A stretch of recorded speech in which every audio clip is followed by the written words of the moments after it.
So recently I came across this video, and frankly, it sucks. It was uploaded over 2 years ago by The Daily Conversation. So, what is The Daily Conversation? Well, it's a news channel run by a couple of brothers, and as far as I can tell from looking at their channel, they don't seem very conservative. Quite the opposite, in fact. From many of their uploads, they seem to be stereotypical liberals. There's links in the description, so you can check out the channel for yourself and come to your own conclusion. The reason I'm addressing this evolution of democracy video in the first place is because it's, above all else, misinformative. Very misinformative. It incorrectly addresses the borders and political systems of just about every country it highlights. There's a lot to look at here, so I'm going to try to cover it all in a neat and concise manner, but forgive me if I miss out on some things. There are multiple sources from which the video draws its assertions, so I'll be referencing those in addition to the video itself. You're free to check out the video for yourself, and please do tell me what you think about it in the comments.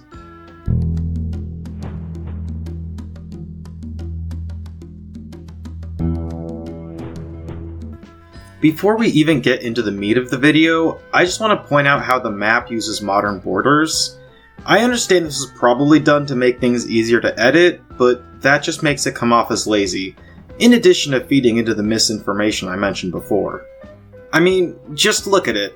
Alaska is part of the United States, even though it's 1816 and it would be under control of Russia at that time, and for some reason some territories like Puerto Rico, for instance, are marked as no data for the entire video, and that's despite being a previous colony of Spain and a current territory of the United States. Another example would be Libya, which was under control of the Karamanli dynasty until 1835. This applies for just about every territory labeled no data. The terms being used to label states as democratic, autocratic, or anocratic are simple enough that nearly all of these areas should fit into some category. These guys only use modern borders, and they can't even get it right. And what's up with the term colony, anyway? Many colonies were self-governing to one extent or another, so none of this makes any sense. Once again, there's so much wrong with just about every frame in this video, so I'll be skipping over quite a bit, unfortunately. The US is the oldest constitutionally governed nation? No, not at all. Many countries have been governed constitutionally before the United States. Constitutions date back all the way to ancient Sumeria. In fact, anyone who knows anything about the history of the US Constitution knows that it draws inspiration from a variety of previous constitutions. Influences include the Aristotelian Constitution of Athens, the Gaya Nashikawa, the Iroquois Confederacy's constitution, the English Bill of Rights, the Magna Carta, which itself draws inspiration from older texts such as the Justinian Code, the Corpus Juris Civilis. The list goes on, and on, and on. Well, the video describes the US as a democracy, right? So maybe they specifically mean constitutional republics. Well, even then, so-called modern constitutions still predate America's. There's the English Protectorate. What about democratic constitutions? There's the Pax and Constitutions of Rights and Freedoms of the Zaporozhian Host. Once again, there is a wealth of articles that perform the roles of the American Constitution while predating it, and they should know this. They cite a BBC article that lists a history of democracies. Also, wouldn't the US be a closed anocracy at this point? It wasn't like women or people of color could vote, let alone run for any public office. I could go on for ages. Let's just continue.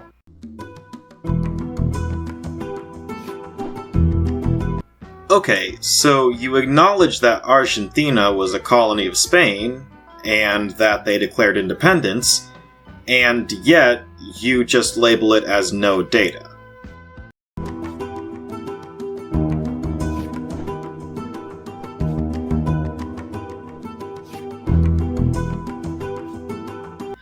So, a lot of changes happen very quickly all across Central and South America here. Once again, I find the labeling of different territories as no data to be quite misrepresentative of what was happening around that period of time. The 1820s was a time of revolution and independence for Latin America, and the presentation of that in this video does it absolutely no justice.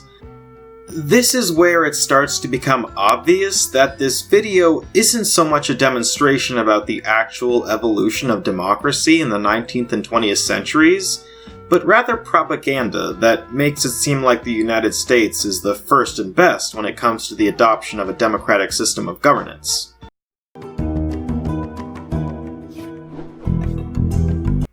According to this video's incongruent and hypocritical definition of democracy, sure.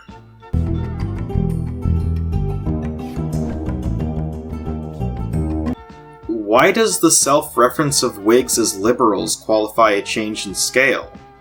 Now, I'd like to mention that 1837 is the beginning of the Victorian era, and there were many changes, such as the end of the 12th Parliament and the beginning of the 13th, but there wasn't any major change that would immediately shift Britain from a closed to open anocracy.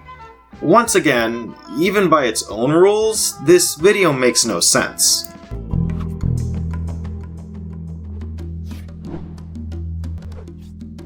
Here, Canada turns from a colony into an open anocracy, even though it was already a self-governing colony before it gained independence. The classification of colony as its own type level of democracy makes absolutely no sense. Also, Japan is classified as an open anocracy, despite the fact that the Meiji era had a conservative oligarchy run the nation, and later the empire.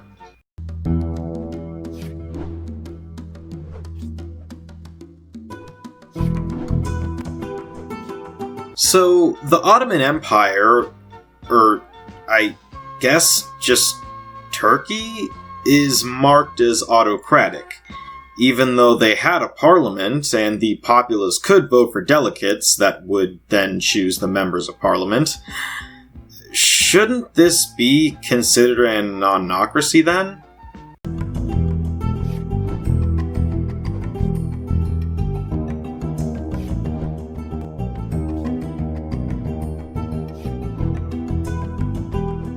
Okay, wait. So a democracy can have a monarch then? In that case, how come the other constitutional republics with a monarchy are autocratic or anocratic?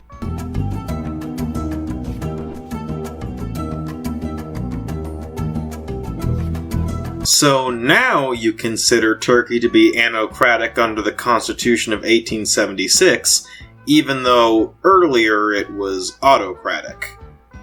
Cool.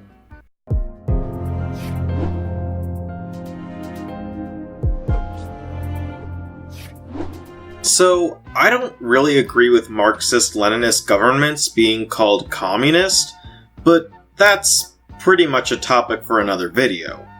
Anyway, for the sake of argument, let's just call any territory that declares itself as communist to be so. In this case, Russia under Lenin would absolutely not be the first communist government. And this is where it starts becoming evident that the people behind this video have no idea about the history of communism. There have absolutely been communist territories before the USSR. Examples would include the Paris Commune, Macedonia, the Finnish Socialist Workers' Republic, and so on.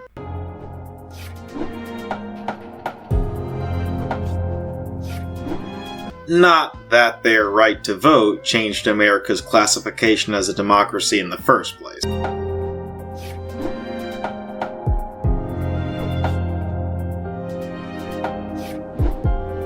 That would be a lot easier to visualize if you actually used proper borders.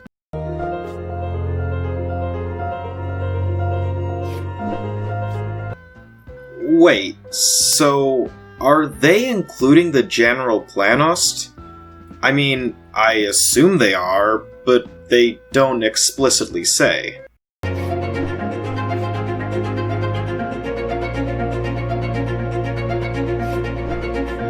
Again, this would be much easier to visualize, rather than just having everything within modern-day Germany's borders labeled as no data.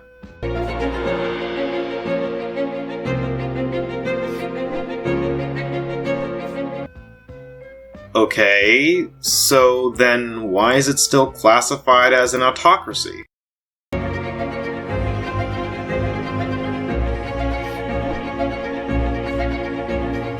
In another example of blatant ignorance towards communist countries, Cuba turns from anocracy to autocracy under the rule of Castro. Now, the policies enacted under Castro are numerous and, frankly, are worth their own video, but the fact that it's portrayed as an immediate switch towards autocracy is another poor attempt to portray all Marxist leaders as autocratic.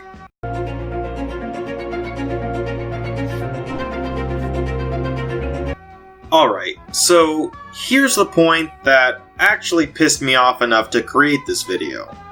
Firstly, it's worth clarifying that Allende was the first Marxist elected to presidency in a liberal democracy, as opposed to a Marxist elected in a socialist territory.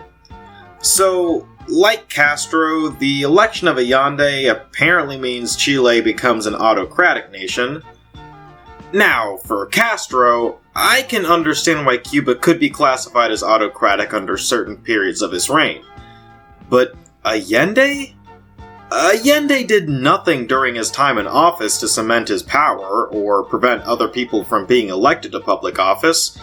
Once again, the people behind this video, whether that's the Daily Conversation, Max Roser, the guy who made the original Evolution of Democracy map that the video is based on, or whoever else, are relying on their personal feelings about Marxist leaders rather than actually analyzing their actions and their effect on the nation. But that's not all. It gets worse.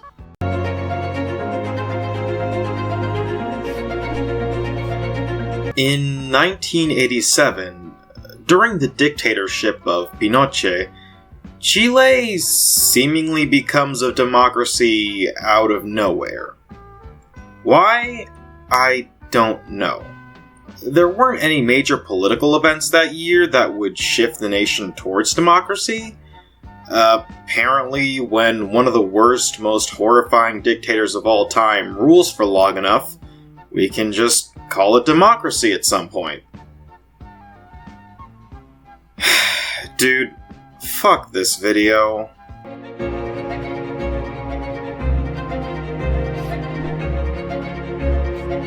I think what you mean to say is, since we backed enough coups in Latin America, fought in enough proxy wars in Asia, and crushed any promising political groups that even thought of the word communism, eventually most of those Marxist-Leninist states collapsed, leaving the wonder of neoliberalism to fill the void. Geez, I'm getting pretty tired here. Luckily we're getting close to the end of this mess, so what's next?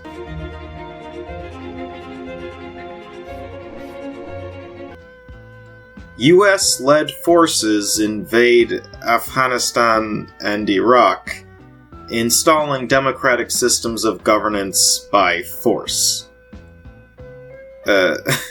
Wait, sorry, I must have read that wrong. Let me just,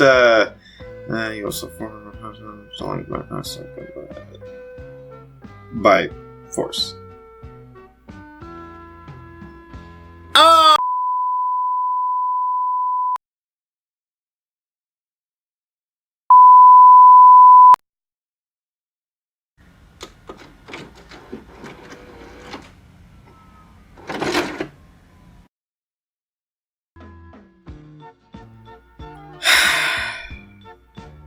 What can I even say to this? Ladies, gentlemen, and variations thereupon, neoliberalist intervention at its finest.